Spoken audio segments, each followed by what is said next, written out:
नमस्कार दोस्तों, स्वागत है हमारे YouTube चैनल पर।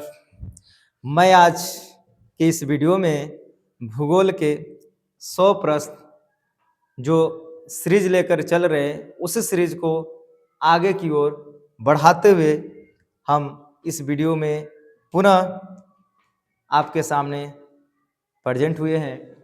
और हर एक वीडियो में कुछ न कुछ ऐसा कनेक्ट करके कुछ न कुछ ऐसा जानकारी है जो एग्ज़ाम को कहीं ना कहीं तैयारी को मजबूत ही करेगा, है ना।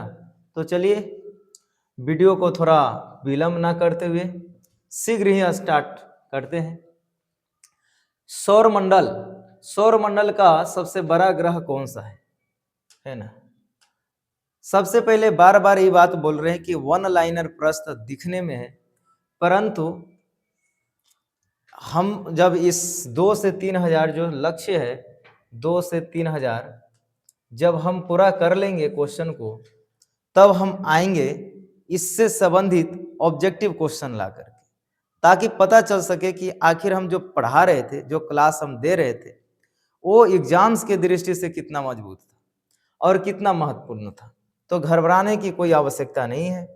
यहाँ पर है सौरमंडल का सबसे बड़ा ग्रह कौन सा है, तो बृहस्पति सौरमंडल का सबसे बड़ा ग्रह है। बृहस्पति सौरमंडल का सबसे बड़ा ग्रह है। भोर का तारा और सांझ का तारा किसे कहा जाता है, तो शुक्र को कहा जाता है। भोर का तारा और सांझ का तारा शुक्र को कहा जाता है। सौरमंडल का सबसे चमकीला ग्रह कौन सा है, तो बताएंगे कि शुक्र का सबसे चमकीला ग्रह कौन सा है, तो हो जाएगा शुक्र। लाल ग्रह किसे कहा जाता है, तो कहेंगे मंगल ग्रह को लाल ग्रह के नाम से जानते हैं। सौरमंडल का सबसे छोटा ग्रह कौन होता है, तो बुध सबसे छोटा ग्रह होता है। अरे बाबू, हाँ घरे चले छोड़ दे जाए थे का, इससे काम चलावा है ना है। अब आगे देखते हैं किस ग्रह के पास सबसे अधिक उपग्रह है, तो सटर्न यानी शनि। शनि के पास सबसे अधिक ग्रह है। शनि के पास सबसे अधिक ग्रह है। तो प्रश्न यही है कि किस ग्रह के पास सबसे अपना अधिक उपग्रह है, सैटेलाइट। पृथ्वी की जुड़वा बहन किसे कहा जाता है, तो शुक्र को पृथ्वी की जुड़वा बहन कहा जाता है। तो यहाँ पर से ये देखेंगे कि शुक्र के बारे में कितना इंपॉर्टेंट जानकारी है। पहला कि शुक्र को भोर का तारा सांझ का तारा के नाम से जानते हैं, और शुक्र को चमकीला तारा कहते हैं, और शुक्र को ही कहते हैं पृथ्वी की जुड़वा बहन। शुक्र को ही कहते हैं पृथ्वी की जुड़वा बहन। और बुध सबसे छोटा ग्रह होता है। और किस ग्रह के पास अपना सबसे अधिक उपग्रह है, तो शनि के पास क्या है, सबसे अधिक उपग्रह है। अब हम आगे निकलेंगे, इससे बहुत सारा प्रश्न बनेगा। हम मानते हैं कि बहुत सारा प्रश्न बनेगा, लेकिन एक टाइम पर बहुत सारा जानकारी को याद नहीं रखा जा सकता है। तो ये जो इंपॉर्टेंट है हम कनेक्ट करेंगे। जो लग रहा है कि एक वन लाइनर से क्या होगा, वन लाइनर से अगर हम 2 से 3 हजार वन लाइनर सीख लेते हैं, तब बहुत पकड़ बन जाएगा, है ना। वन लाइनर से ही आगे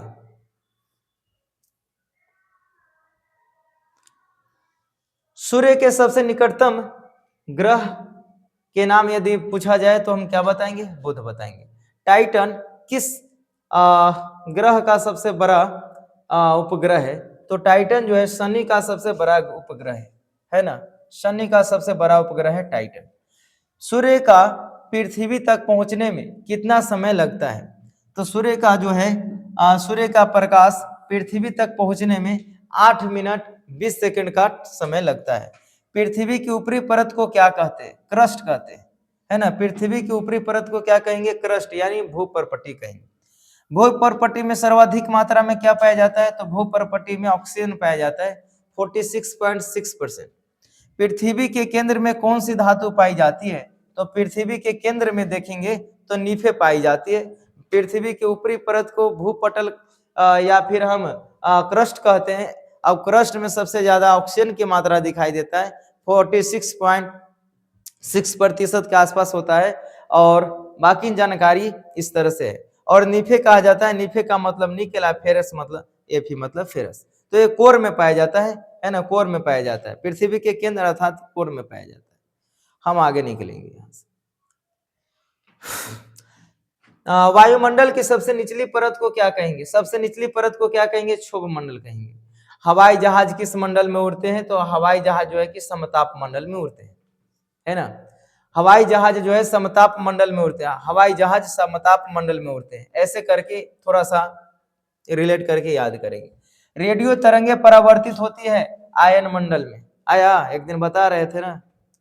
ये बहुत इंपॉर्टेंट जानकारी है, जो डायरेक्ट आ भी सकता है, नहीं तो कोई ना कोई कंबाइंड करके आ ही जाएगा। एक वीडियो नहीं, 2 से 3 हजार 2 से 3 हजार क्वेश्चन जब तैयार होगा ना जीके, और 2 से 3 हजार नहीं, हम तो मैथ है रीजनिंग का जो जब डालेंगे, जब 15 20 10 जैसा आप लोग की इच्छा होगा, हम अभी प्रयास कर रहे हैं 10 प्रश्न को उठा रहे हैं, है ना। जैसा रहेगा वैसा हो पाएगा। लेकिन इस चैनल पर मैथ, रीजनिंग और जीके जीएस, है ना, जीएस, ये 3 सब्जेक्ट जो है ना, थोड़ा सा ध्यान देकर के कवरेज कराएंगे। और जब ये 3 सब्जेक्ट यदि कवरेज हो जाएगा तो रिजल्ट पक्का। तो आगे देखेंगे, विश्व की सबसे गहरी झील बैकाल झील है। विश्व की सबसे गहरी झील बैकाल झील है। ये बैकाल झील रूस देश में पड़ता है। बैकाल झील। रिंग ऑफ फायर किस महासागर में स्थित है? तो रिंग ऑफ फायर जो कहा जाएगा वो प्रशांत महासागर में क्या है? स्थित है, रिंग ऑफ फायर। स्वेज नहर किन 2 नगरों को जोड़ता है? तो लाल और भूमध्य, है ना। स्वेज नहर जो है लाल सागर और भूमध्य सागर को कनेक्ट करता है। पनामा नगर जो है प्रशांत और अटलांटिक महासागर को जोड़ता है। पनामा नहर जो है प्रशांत महासागर और अटलांटिक महासागर को कनेक्ट करता है। स्वेज नहर लाल सागर और भूमध्य सागर को जोड़ता है। रिंग ऑफ फायर प्रशांत महासागर में स्थित है। विश्व की सबसे गहरी झील बोलेंगे बैकाल झील है, जो रूस में पड़ता है। वायुमंडल के किस परत में रेडियो को परावर्तित किया जाता है? रेडियो तरंगे को, तो आयन मंडल में होगा। हवाई जहाज किस मंडल में उड़ते हैं? समताप मंडल में होगा। मौसम जैसी घटनाएं कहाँ दिखने के लिए मिलता है? क्षोभ मंडल, क्षोभ मंडल में दिखाई देता है, ट्रोपोस्फीयर में दिखाई देता है ना। और यहाँ पर है सबसे वायुमंडल के सबसे निचली परत है। तो इस तरह से आगे निकलेंगे।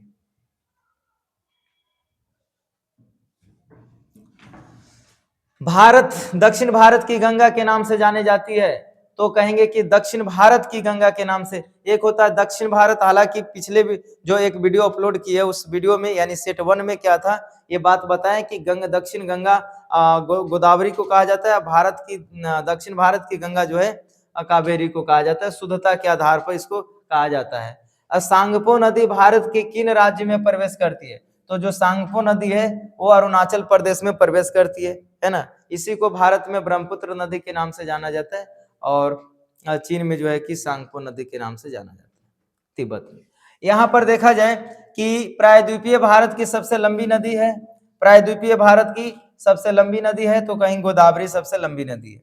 उसके बाद है किस नदी को खुला नाला कहा जाता है? तो यमुना को कहा जाता है खुला नाला। किस नदी को खुला नाला कहा जाता है? तो यमुना को कहा जाता है। छिप्रा नदी किसकी सहायक नदी है? तो छिप्रा नदी जो है चंबल नदी की सहायक नदी है। लूनी विलुप्त हो जाती है तो कच्छ के रण में जाकर के प्रवेश करती है और वो विलुप्त हो जाती है। शिव समुद्रम जलप्रपात किस राज्य में? कर्नाटक में। हालांकि शिव समुद्रम की जानकारी जो है कि पिछले के वीडियो में दिए थे, तो कनेक्ट हो जाएगा, धीरे धीरे जानकारी को स्टोर होते रहेगा। यहाँ पर आगे बढ़ेंगे तो धुआंधार पर बात करेंगे। धुआंधार जलप्रपात किस शहर के पास है? तो जबलपुर के पास है। धुआंधार जलप्रपात किस शहर के पास है? तो जबलपुर के पास है। श्रीनगर किस नदी के तट पर स्थित है? तो श्रीनगर जो शहर है वह बोलेंगे कि जो श्रीनगर शहर है वो झेलम नदी के पास, झेलम नदी के तट पर ही स्थित है। उसके बाद देखेंगे उड़ीसा का जो हीराकुंड बांध है वो महानदी पर बना हुआ है। भारत में सबसे अधिक क्षेत्रफल भारत में सबसे अधिक क्षेत्र पर कौन सी मिट्टी पाई जलोढ़ मिट्टी पाई जाती है सबसे अधिक क्षेत्र पर। पुरानी जलोढ़ को बांगर कहा जाता है और नई जलोढ़ को खादर। कई बार एग्जाम में भी मिले हैं। मतलब ये ध्यान देना है कि यदि बहुत अच्छे से तैयारी करना है तो ये जो ये स्लाइड में चल रहा है प्रश्न वो कंठस्थ कर ले। कंठस्थ करने से बहुत सारे प्रश्न जो है ना ये बनाया जा सकता है ना। और रेगुर मिट्टी का दूसरा नाम है काली मिट्टी, कपास के लिए बहुत उपयोगी साबित होता है। नेक्स्ट,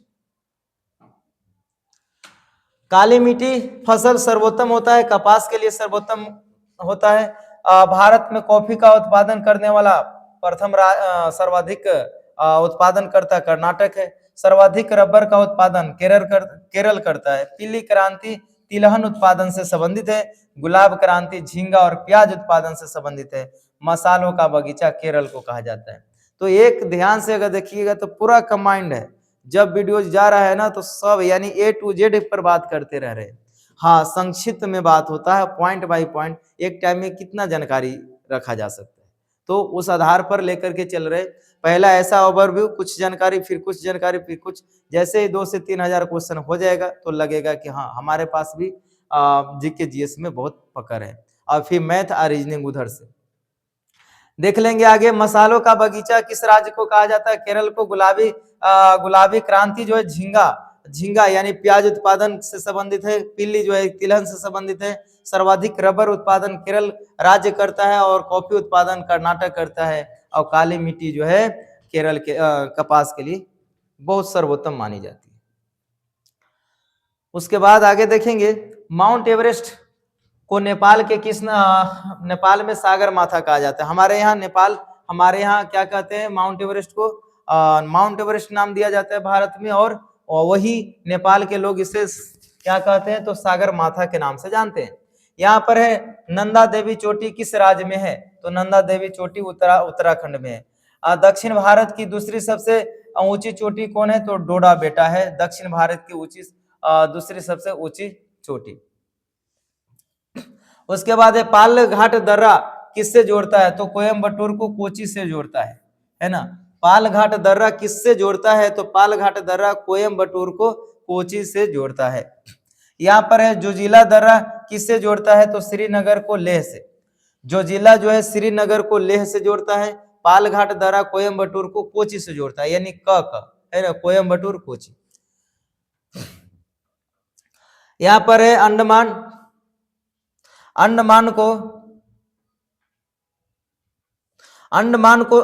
को निकोबार से कौन अलग करता है? 10 डिग्री चैनल अंडमान को निकोबार से क्या करता है? अलग करता है। भारत का एकमात्र सक्रिय ज्वालामुखी बैरन द्वीप कहाँ है? अंडमान पर है। हाँ, अंडमान में है बैरन द्वीप जो सक्रिय ज्वालामुखी है ना। जो लक्षद्वीप समूह में कुल कितने द्वीप हैं? तो कहेंगे कि लक्षद्वीप समूह पर अगर देखा जाए लक्षद्वीप समूह में कितने द्वीप हैं? द्वीप अगर है तो छोटे छोटे होंगे मिलजुल करके 36। नेक्स्ट, लक्षद्वीप की राजधानी देखा जाए तो कवरत्ती है ना। लक्षद्वीप की राजधानी कवरत्ती। व्हीलर द्वीप ओडिशा का व्हीलर द्वीप जो उड़ीसा का नया नाम क्या है? यानी कि अब नया नाम अब्दुल कलाम द्वीप रखा गया है। व्हीलर द्वीप का नया नाम हो गया है जो व्हीलर द्वीप कहाँ है? उड़ीसा में। इसका नया नाम हो गया अब्दुल कलाम द्वीप। खेतरी जो राजस्थान में, खेतरी कहाँ है? राजस्थान में। किसके लिए प्रसिद्ध है? तो तांबा के लिए प्रसिद्ध है ना।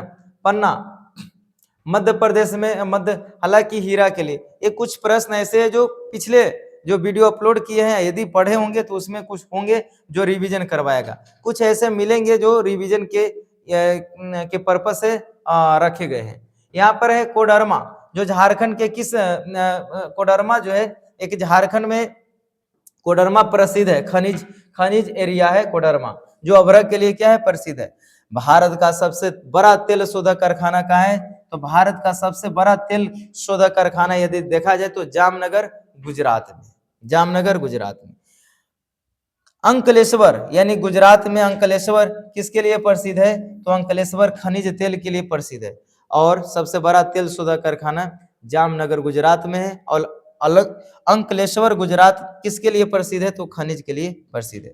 तो ये बहुत इंपॉर्टेंट जानकारी है सब। अंकलेश्वर। झरिया जो झारखंड किस लिए प्रसिद्ध है? तो कोयला के लिए प्रसिद्ध है। जादूगोड़ा झारखंड किस लिए? यूरेनियम के लिए प्रसिद्ध है। सूती वस्त्रों की राजधानी किसे कहा जाता है? तो ध्यान देना है, सूती वस्त्रों की राजधानी मुंबई को कहा जाता है। बोकारो स्टील प्लांट की स्थापना जो बोकारो स्टील प्लांट की जो स्थापना हुआ है वो रूस के सहयोग से ही हुआ है ना। बोकारो स्टील प्लांट की स्थापना किस देश के सहयोग से हुआ है? तो रूस के सहयोग से हुआ है। क्या सिलिकॉन वैली ऑफ इंडिया किसे कहा जाता है? तो silicon valley of India Bengaluru को कहा जाता है। विश्व की सबसे लंबी नदी नील नदी जो मिस्र देश में है। उसके बाद है विश्व का सबसे बड़ा नदी अपवाह क्षेत्र के अनुसार है तो अमेजन नदी जो ब्राजील में है ना। तो विश्व की सबसे बड़ा नदी अपवाह क्षेत्र के अनुसार है अमेजन नदी, है ना, ब्राजील में। उसके बाद हम आगे की ओर निकल रहे हैं। यहां पर है कि विश्व की छत किसे कहा जाता है? तो पामीर का पठार को विश्व की छत कहा जाता है। अंध महाद्वीप यानी डार्क कॉन्टिनेंट जो है अफ्रीका को कहा जाता है ना। डार्क कॉन्टिनेंट अफ्रीका को कहा जाता है। विश्व का सबसे बड़ा द्वीप कौन सा है? ग्रीनलैंड द्वीप विश्व का सबसे बड़ा द्वीप है। विश्व का सबसे बड़ा मरुस्थल सहारा मरुस्थल है जो अफ्रीका में है ना, अफ्रीका में है। और अफ्रीका को अंध महाद्वीप यानी कि डार्क कॉन्टिनेंट कहते हैं। आगे दक्षिण एशिया का सबसे बड़ा मरुस्थल क्या है? दक्षिण एशिया का सबसे बड़ा मरुस्थल है थार मरुस्थल। यहाँ है लैंड ऑफ मिडनाइट सन किसे कहते हैं? नॉर्वे को क्या कहते हैं? लैंड ऑफ मिडनाइट सन के नाम से जाना जाता है। सफेद हाथी की भूमि को कहा जाता है, यानी सफेद हाथियों की भूमि कहा जाता है। थाईलैंड को सफेद हाथियों की भूमि कहा जाता है। लैंड ऑफ मिडनाइट किससे कहा जाता है? तो नॉर्वे को कहा जाता है। दक्षिण एशिया का सबसे बड़ा मरुस्थल थार मरुस्थल है। विश्व का सबसे बड़ा मरुस्थल सहारा जो अफ्रीका में। विश्व का सबसे बड़ा महाद्वीप ग्रीनलैंड है।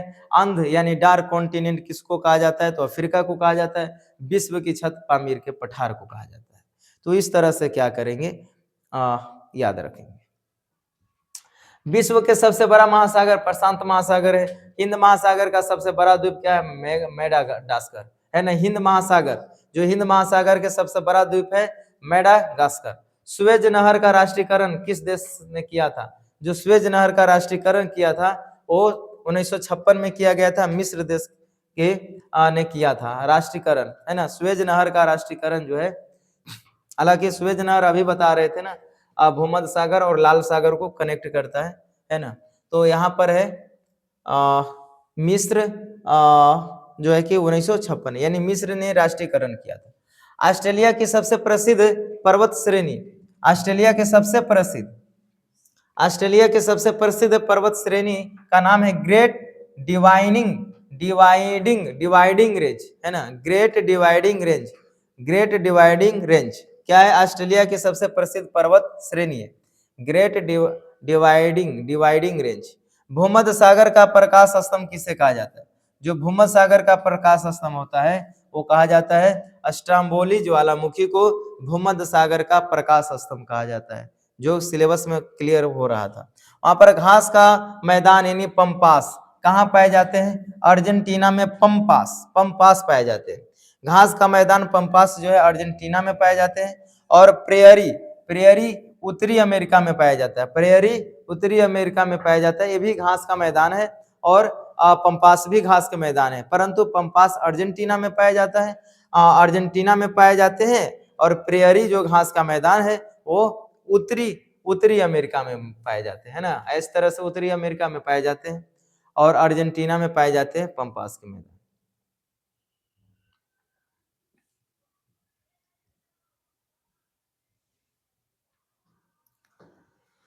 डाउन्स ये घास का मैदान है। डाउन्स घास के मैदान ऑस्ट्रेलिया में पाए जाते हैं, है ना। डाउन्स घास के मैदान ऑस्ट्रेलिया में पाए जाते हैं। झीलों का देश किसे कहा जाता है? फिनलैंड को झीलों का देश कहा जाता है। विश्व का सबसे ऊंचा जलप्रपात क्या है? जलप्रपात का नाम है एंजल जलप्रपात। विश्व का सबसे ऊंचा जलप्रपात है और वेनेजुएला में है। डेथ वैली यानी मृत घाटी किससे कहा जाता है? कैलिफोर्निया जो यूएसए में, उसको डेथ वैली या मृत घाटी के नाम से जाना जाता है। यदि इंग्लिश में इस पर बात करेंगे तो डेथ वैली होता है मृत घाटी, है ना।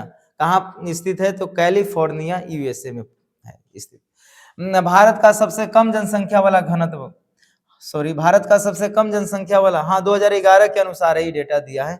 2011 के अनुसार सबसे कम जनसंख्या घनत्व वाला राज्य है अरुणाचल प्रदेश। भारत का सबसे बड़ा जिला कौन है क्षेत्रफल के हिसाब से? तो एक मिनट, भारत का सबसे बड़ा जिला कच्छ जिला है ना। भारत का सबसे बड़ा जिला कच्छ जिला है। जिला की बात है, ये नहीं समझ जाना कि उत्तर पर यहाँ राजस्थान होना चाहिए, यहाँ पर तो गुजरात है, ऐसा नहीं है। कच्छ जिला पर बात कर रहा है, प्रश्न जो है जिला की ओर इंडिकेट कर रहा है, तो गुजरात हो जाएगा। हाँ, कच्छ का जो है कि कच्छ जो है गुजरात का एक जिला है।